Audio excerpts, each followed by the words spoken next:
Əgər İmam Hüseyn məclisində bir hal tapsan, alırsan, deyir, atan ölsə ona rəhmət oxuyasın. Həlal kəsb gəlir. Anan ölsə ona rəhmət oxuyunan. Bilginən ki, anan sənə həlal süt veribdir.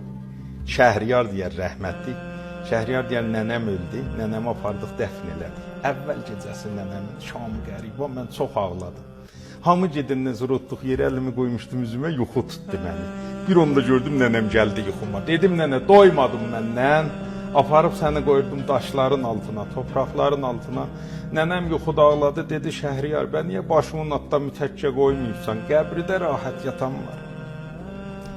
Köynəklərin biri çitdi qalıb, kaş onu da yuvaydım belə. Əslən ayrı aləmdə analar.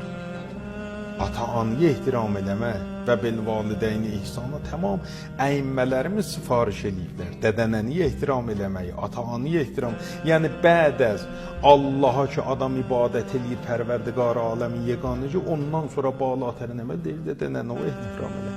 Əvvəlin zadı ki Allah lohu məhvuza yazdı, mən Allah, məndən sonra ayrı Allah yoxdur. İkinci zadı ki yazdı, ay bəndələrim, hər kəsin dədənənəsi biləsinlər, razı olsa olacağım, olmasa olmayacaq. Ata-ananın razılığı mühümdür. Olur. Seyyid ibn Tavus öləndə vəsiyyət elədi ki, məni dəfn eləyəndə dədənənəmin əyağının altında da dəfn eləyin, qoyun onların ölülərinə də mən ehtirama qailəm. Balasər olmasın. Balasər olmasın.